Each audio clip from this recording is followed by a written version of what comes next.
Hello and welcome to Skills and Automation. My name is Ash and today we are going to look at how to use the for loop in Excel VBA. This is a beginner's level video and we will start with creating a basic for loop. But by the end of the session, I'm positive that you will be able to perform complex operations over a large data set with confidence. We will be covering 6 practical use case scenarios and this session is loaded with tips and tricks that I hope will enrich your VBA programming skill set. Let's go through what you will be able to achieve by the end of this video. This is a data set of paid invoices. First, we'll be populating each cell in column E within this data set with a static value. Next, in column F, we'll apply a formula where we multiply the amount in column C with the percentage to get the gross amount. Next, we will use some conditional logic. If the amount in column C is greater than 10,000, such as the case in this cell, we will populate the corresponding value in column G with the text too high. But if the value is less than or equal to 10,000, we will populate the cell in column G with the text string normal. Then in column H, we will look up the region that corresponds to the store name based on this mapping sheet. We will do this by calling the traditional Vlookup function through VBA. Next, in column I, we'll perform the same lookup, but this time we will achieve it by programmatically looping over the main data set, and for each store name, we'll perform a second loop over the mapping data set till we find the same store name, and then we'll grab the region that corresponds to it. This is called a nested for loop. And lastly, we can see some null values in column A. We will loop over the data set and delete off each row where the value in column A is null. We will achieve this using a reverse for loop. And as you can see, we'll be cranking up the complexity as we move from one scenario to the next. I hope you're excited to learn all these different techniques.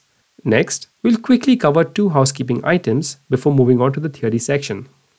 I would like to mention 2 things before we continue. All the code covered in this session is available on my blog site, and the Excel micro file itself can be downloaded from GitHub. Links will be in the description below. And if you're an absolute beginner with no VBA experience, I highly recommend watching this 15-minute introduction to VBA first. It shows you some basic fundamentals like how to interact with the worksheets, and you even get to code an entire basic project from start to end. Nevertheless, I will walk through and explain every piece of code covered within this video. So relax and hope you enjoy this session. So, what is a for loop? A for loop allows you to perform the same operation for a set number of times. In this video, we are going to cover a specific type of for loop, the for next loop, which is super effective in looping over datasets. Let's look at this visually in Excel.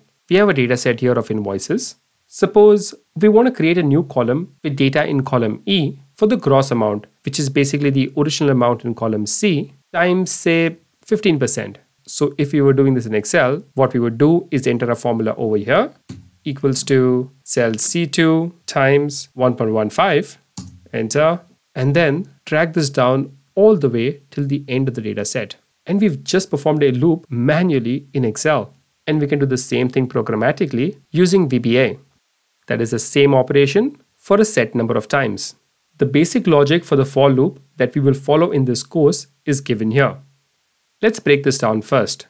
Line 1 states the number of times we want to perform the operation, or more technically, it tells us the number of iterations we want to run within the loop. We will need to provide a start number and the end number. Line 2 is the operation itself. And after we've performed the operation, line 3 allows us to move to the next iteration of the loop so that we can perform the same operation over again. And this will continue till we reach the end number, that is the end of the loop. And lastly, we have the term counter. I call this the counter variable or the iteration variable. Once the loop starts, at any point within the loop, the counter will tell us which iteration of the loop we are currently in. So suppose we are running a loop from 1 to 3. That is for counter 1 to 3. In the first iteration of the loop, the counter will be 1. In the second iteration of the loop, the counter will be 2. And in the third and final iteration of the loop, the counter will be 3.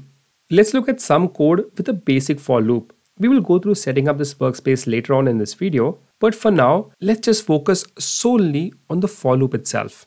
So here we have a basic macro with a for loop. This loop is going to go through 3 iterations, and each time it will print out the text string hi down here below. Just 2 things first. We can call counter as anything. For a single loop, I like to call it the letter I. So we'll just change counter to the letter I.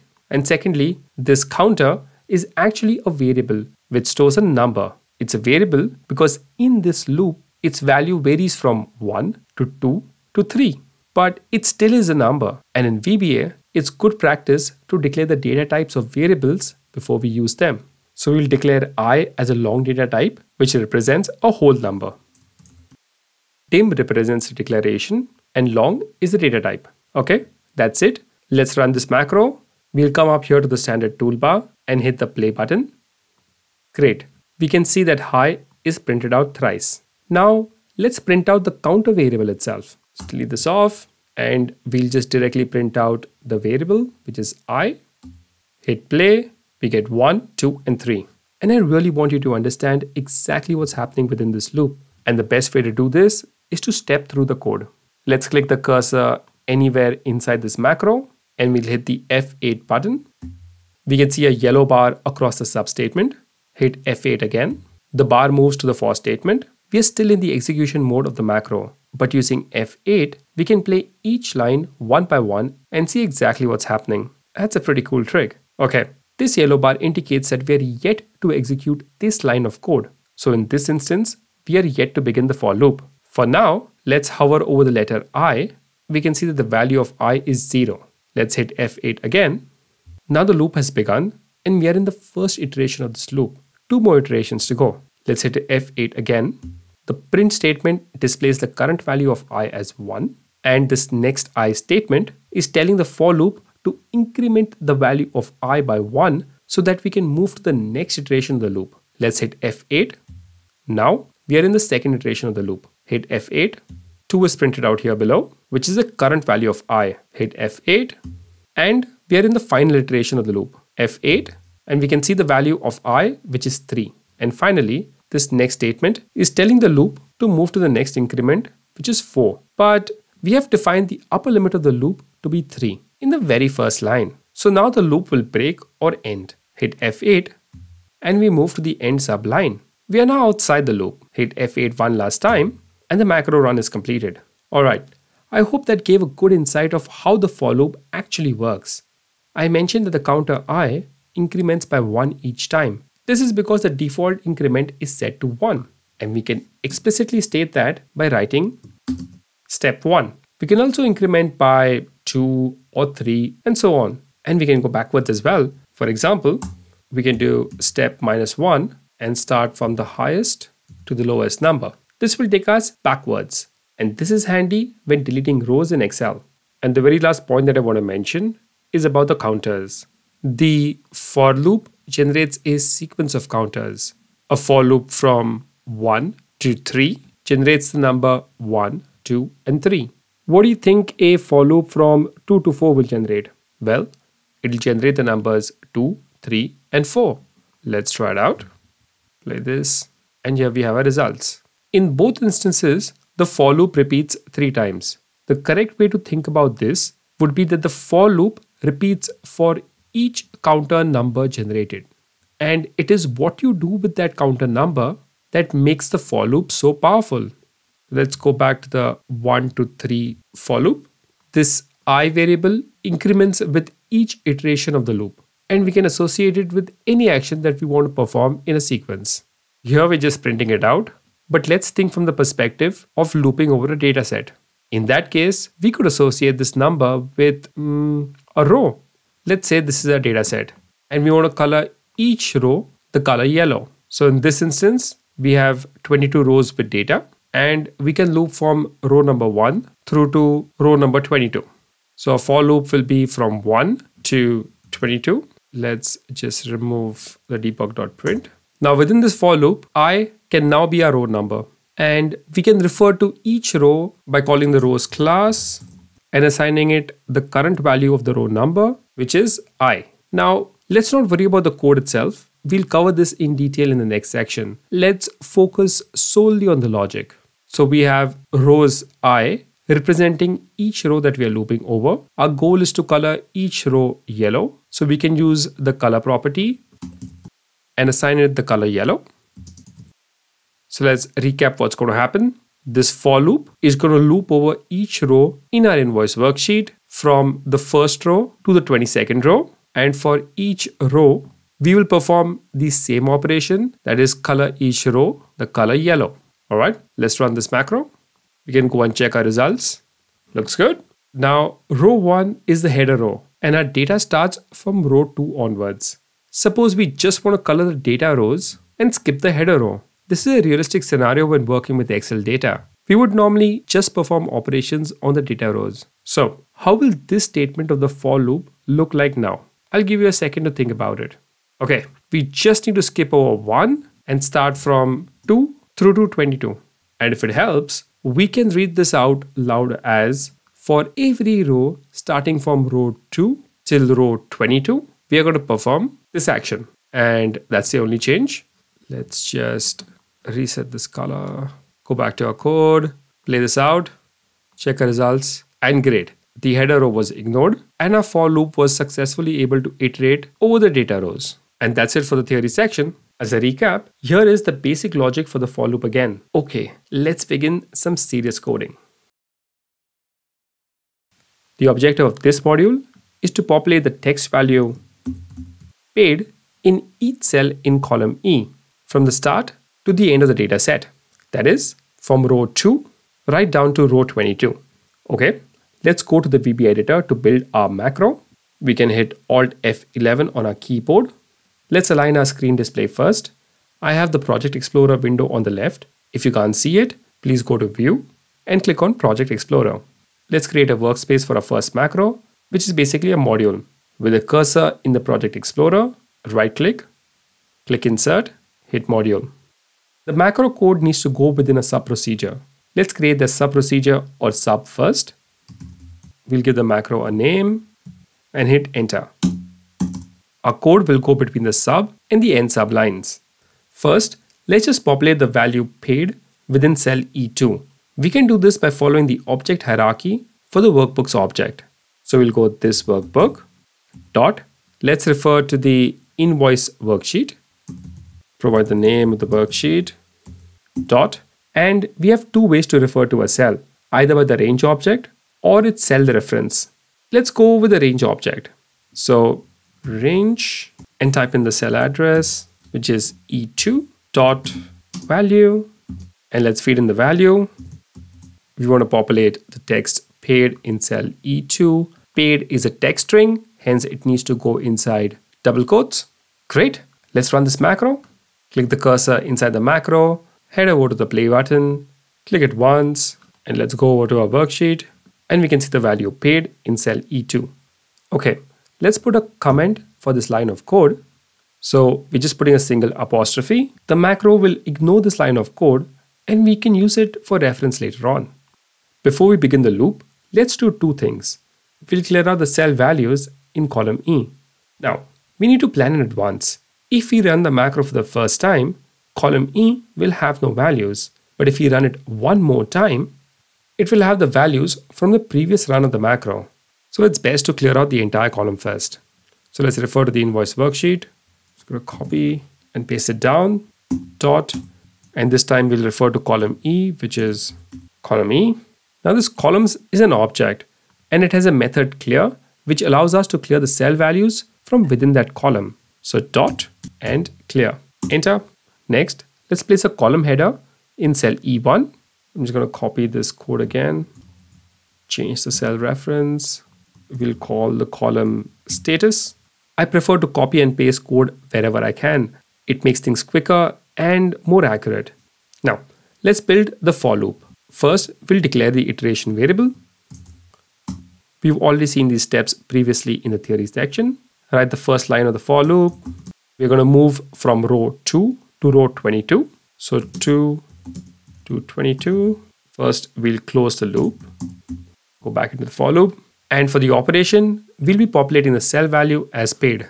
So copy this code again, paste it below. Now this code directly refers to cell E2. In VBA terms, we call this as a hard-coded value. In order for the loop to work, we need to make this value dynamic. All we need to do is delete this 2 and join the counter variable instead. The ampersand allows us to attach the current value of the counter variable to the column reference E. So in the first iteration of the loop, I will be 2 and the cell within this range reference will simply be E2. In the next iteration, I will be 3 and the cell will now be referring to E3. And this will continue on till cell E22 where the loop will finally be complete. Let's test out this code. We'll just save the workbook first and hit the play button. Let's inspect our results by going to the worksheet invoice. And we have a result. Great. Let's just delete off these results. I have one more trick to show you before we move on to the next scenario. In our code, we are directly referencing or rather hard coding the start and the end values of the counter. So we start at row 2, going on to row 22. In a practical scenario, a dataset normally has a first row of headers. So the data itself starts from row 2. But how do we know where to stop? Or specifically, how would we know where the dataset ends? One way is to determine the current region. Let's come to a dataset. We can click any cell in this dataset. Let's click on cell A1 and hit Ctrl A. The entire dataset gets selected. This is the current region, which is the entire continuous range of data surrounding cell A1. And once we determine the current region, we can simply count the number of rows in it, and this will give us the last row. Let's add this logic to our code. Let's declare a variable to hold the value of the last row of our data set. And let's assign it a value. First, let's refer to cell A1, grab the current region property,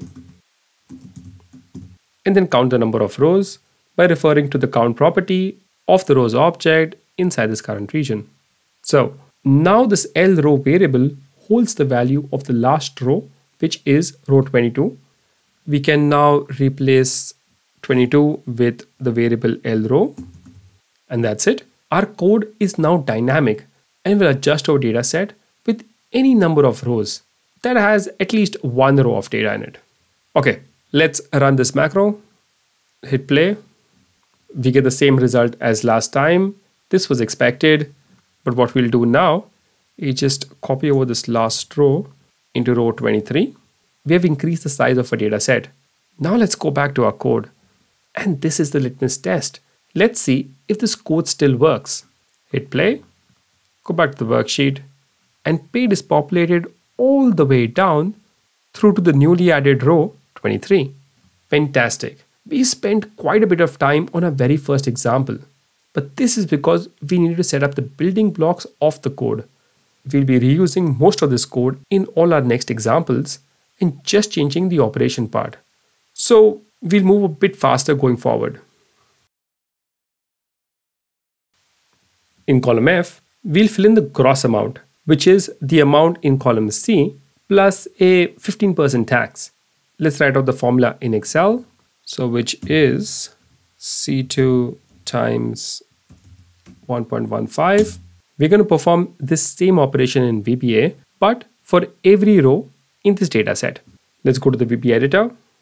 We could continue within the same macro itself, but I want to create a separate module for each scenario, as I feel it would be easier to concentrate on the code.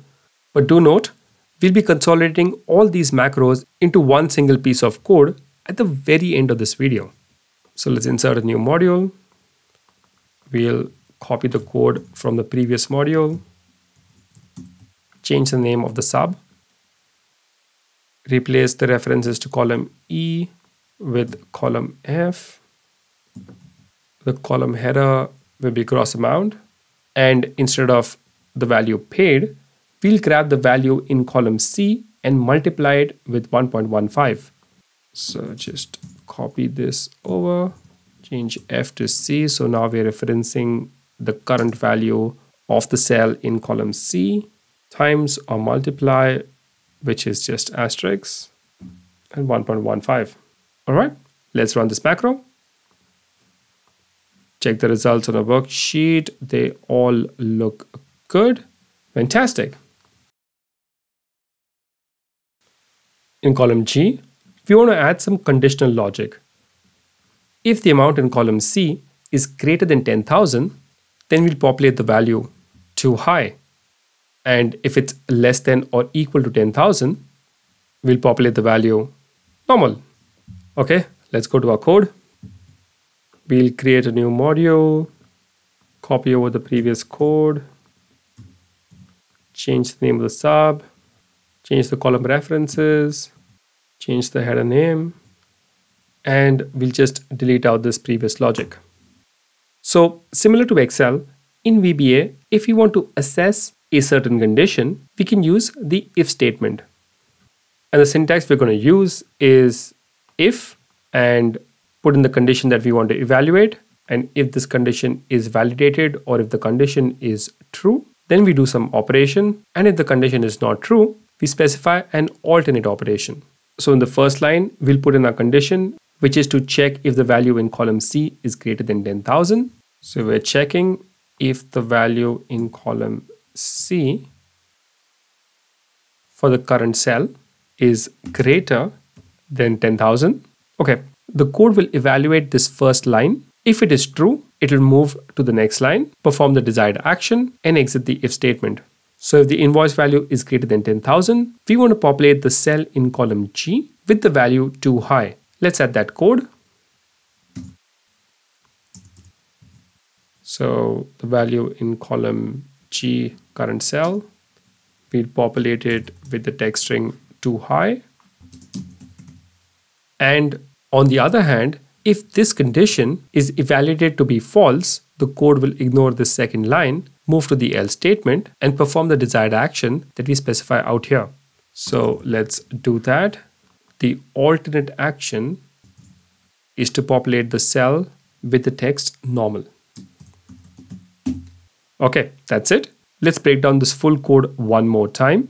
In the first iteration of the loop, we'll be in row 2. The code will then move to the if statement, check whether the value in column C is greater than 10,000. If yes, it'll populate the value of the current cell in column G with the text too high and move out of the if statement onto the next iteration of the loop, which will be row 3. And if this condition is false, we'll populate the current cell in column G with the value normal.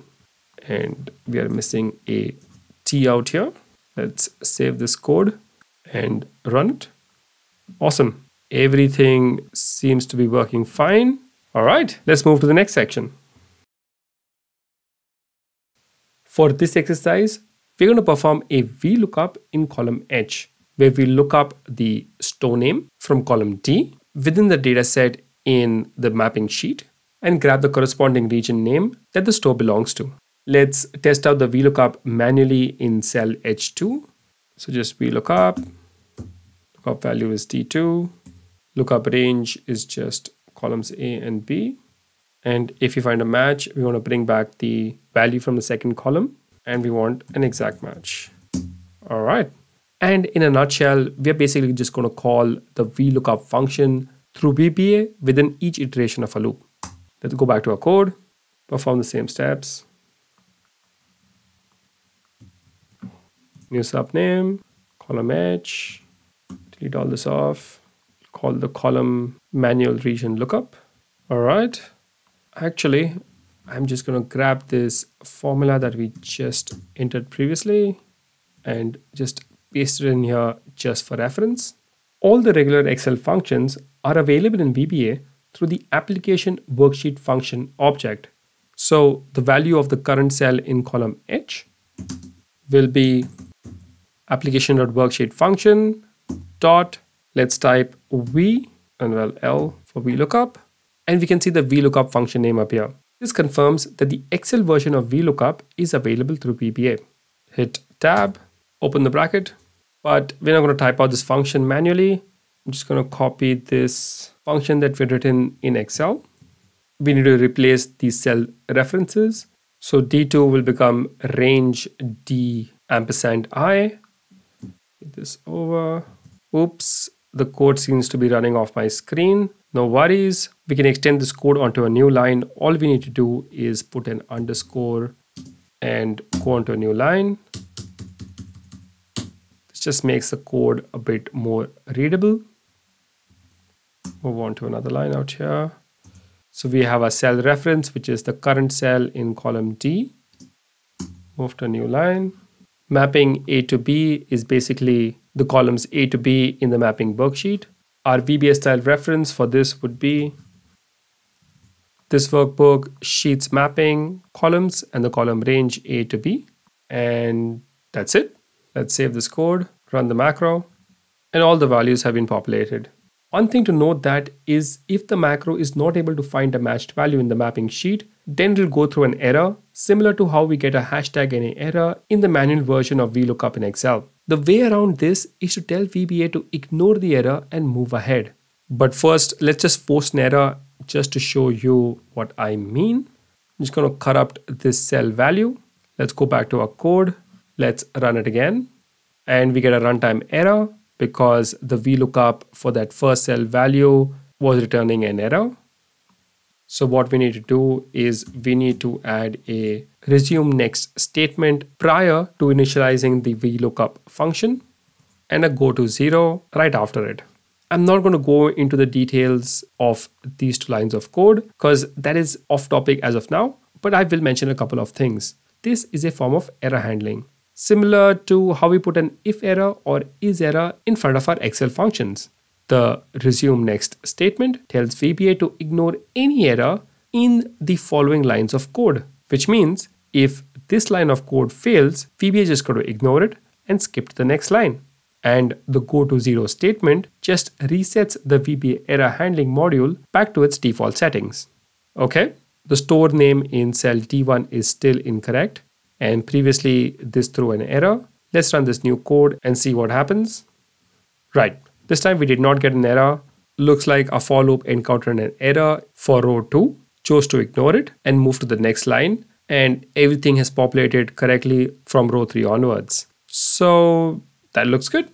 Time to move on. Next, we're going to do this same loop in a different style. Now, we want to perform a lookup in column I for the same store name value as we did previously before. But this time, for each iteration of the loop, we'll grab the store name, then loop over the mapping data set, search for the store name in column A, and once a match is found, we'll return the corresponding value from column B back into our column I on our invoice sheet. So we're going to perform two loops, one main loop and the second loop within each iteration of the main loop. This is called a nested for loop. Now, we're going to do some serious programming. If you can crack this, then you will be able to confidently move through any data set and perform any operation. Alright, I am excited to go through this example. One point before we proceed, the setup of the nested for loop is much more tricky than the standard lookup that we did in the previous example. But nested for loops are much more versatile, and you can use it in combinations with if statements to implement complex logic. In other words, it's definitely worth the effort of learning it. Okay, let's head on to the VB editor. We're going to do the same initial setup. To make our code more readable, we can start assigning our cell values to variables.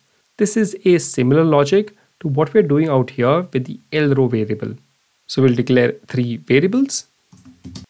We are dealing with text values, which is a store name and region. So these variables will carry the data type string.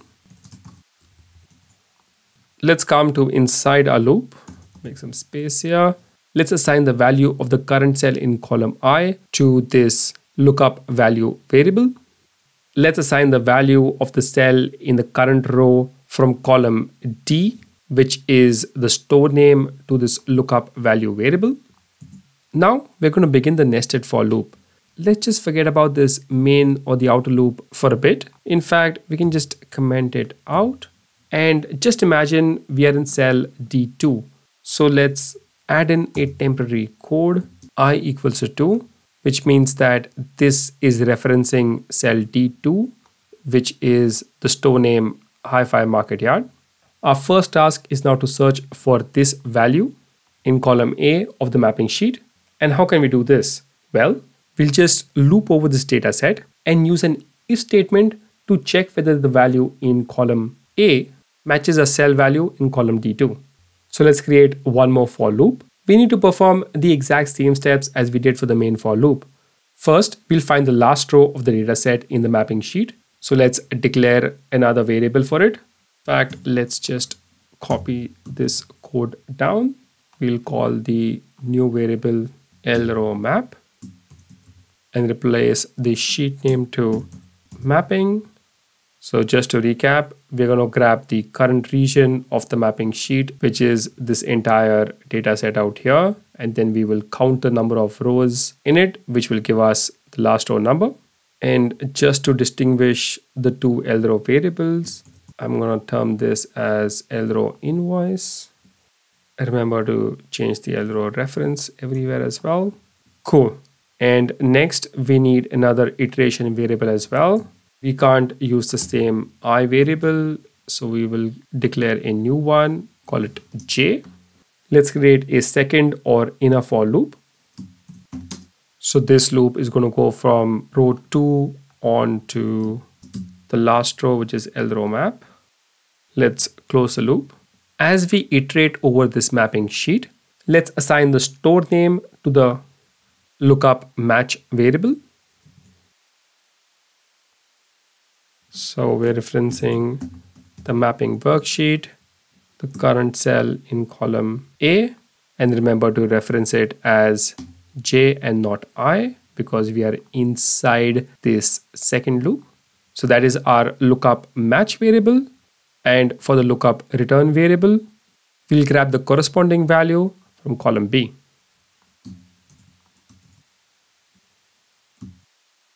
Okay, what do we have so far? We have the original lookup value that we are searching for. We have the lookup match value that we are searching against. And we have the lookup return value that will return back if a match is found. So let's write an if statement to check whether the lookup value matches the lookup match value. So if this value from our outer loop matches the lookup match value from our inner loop. So if this statement returns a true result, or rather if a match is found, then we'll assign the value in cell I2 to the value that's returned from column B. Cool. This will work, but we need to address one more thing. So suppose we're searching for the store name Hi-Fi Market Yard. The inner loop that we currently have will continue searching the rest of the data set even after a match is found. This will slow down our code. So what we need to do is simply exit the for loop, which is exit this inner for loop once a match is found. So the exit for is inside the if statement. Okay, let's save this. Let's run this code. Our main loop is still commented out, which is fine. Let's play this. Come to our invoice sheet. Our column name got populated, and we were able to find the lookup value for the first store name in column D by looping over the mapping data set. Now, let's come back to the outer loop. We just need to remove these comments, delete out this temporary line of code that we had added in, and that's it. This is our full working code. The previous run of this macro was like performing our lookup for just one iteration of the main loop. By removing the comments, we can perform the same lookup logic for every iteration of the main loop. So let's run this code, come back to our Excel sheet, and all the values have been populated. So that works. And if you have any doubts, one tip would be to step through the code by pressing the F8 key and see what values are being populated as the code proceeds through the loop. And that was how to perform a lookup using nested for loops. I will say this upfront. For the same VLOOKUP logic, this for loop is slower than the lookup function that we used in the previous module. And you'll feel the difference on large data sets. In fact, the fastest lookup you can do is by using the find function, but we won't cover that now. The point here is that nested for loop is far more versatile. For example, we are not restricted to just looking values to the right. We can look up to the left like an index match function. We can return more than one values, We can add complex if logic clauses, and we are not restricted to just lookups. For example, we can scan through this full main dataset itself with an outer loop to move across the rows and an inner loop to move across each cell for the current row. And using this logic, we could check each cell for a certain condition. And lastly, we can keep doing further inner loops if needed as well. And once you've mastered for loops, the next level up would be to use arrays and dictionaries. I have quite a few videos on these topics, but for now, let's move on to our last example where we check out how to delete rows. Now, let's have a look at column A. We can see some null values. For our final challenge, we would like to delete the entire row wherever there is a null value in column A. And our answer will involve a reverse for loop. That is, we'll be looping from the bottom to the top of the data set. Let's go to the VB editor. Let's do the initial setup. We don't need the first two lines because we are not populating any column this time. Let's go straight to our for loop. Okay, so I did say that we will do a reverse for loop, but the question is, why though? Let's come to the Excel sheet. We have a null value in column A and row 8. Notice that there is another row with a null value right below it. Let's delete this row manually and just observe what happens to the row numbers. The bottom line moves 1 up. So the previous row 9 is now the new row 8. And if we are within a traditional top-down for loop, the loop will move to the new row 9, which was previously row 10. So what I'm trying to say is that we'll land up skipping a line. That might sound a bit confusing. So let's try out this exercise with a normal top-down for loop to confirm our hypothesis. Just going to undo the action previous. As per the logic that I'm stating, we will not land up deleting the second null row. Okay, back to our code.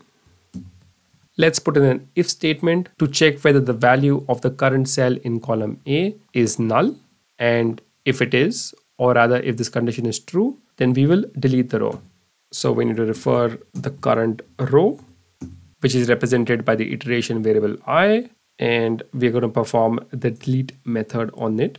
Okay, this will do. Let's run the macro, and remember we're expecting rows to be deleted, but not the ones immediately after the row that is being deleted. So run the macro, come back to our Excel sheet. So as part of what I was suggesting, consecutive rows were skipped, and that's glaringly obvious because we still have one row with the value null in it.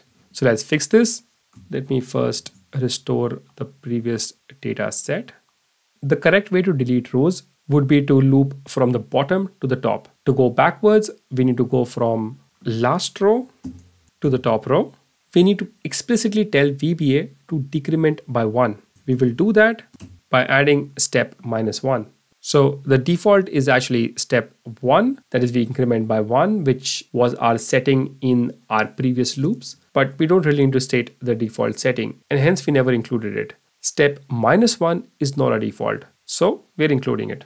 Okay, that's the macro. Let's just paint these yellow so that it is easier to view our results once we run the macro. Okay, run the macro now. Go back to the Excel sheet, and all the rows with null values in column A have been deleted. We could extend this technique to deleting rows where the entire row is blank as well. And I have a video on it if you're interested. And that's all our challenges completed. Before we wrap up, I have one last thing to show you. We have built all our 6 challenges in 6 separate modules. We did this so that the code would be easier to look at. Ideally though, if we were doing a data manipulation exercise such as this, we could do all of this in just one macro. This would save us having to loop over the dataset 6 times. Okay, I kind of lied in my previous claim of performing all our 6 steps in one macro. I'll give you a second to think about the obvious contradiction in trying to do it all together. Okay, we can't merge all our 6 macros because the first 5 were using a top-down for loop and the last one was a reverse for loop. We could put everything into a reverse for loop, but I'm just going to provide the code for merging the first 5 steps into a single macro. Reason is that those 5 are a more common scenario in a corporate reporting style environment. And we're not going to step by step build this last and final mega macro. You can find the code on my blog page and the link will be in the description below. For now, I've compiled that macro out here. Let's just go through the steps on a high level. It's just copy and pasted from the macros that we have previously built. So first we clear the data from the previous runs of the macro. Notice that I've clubbed the range of columns so that we clear all of them in one go. Next, we individually add all the headers. Next, we find the last row of both the invoice and the mapping data sheet. Next, we'll declare all the variables that we'll be using in the for loop. Then we begin our for loop, and the rest of the code I've just pasted from the for loop part of the macros. For example, copy this, paste it here, copy this, and paste it here, and so on and so forth. That's just to show that there's nothing new out here. Okay, let's run this macro. And every logic seems to be working correctly. And that's the end. If you've been able to follow so far, there is nothing stopping you now from building complex data manipulating macros that perform sophisticated logic. And that was the video. I hope you learned something new and interesting today. If you feel value has been added, please do like and subscribe. Alright, see you in the next video.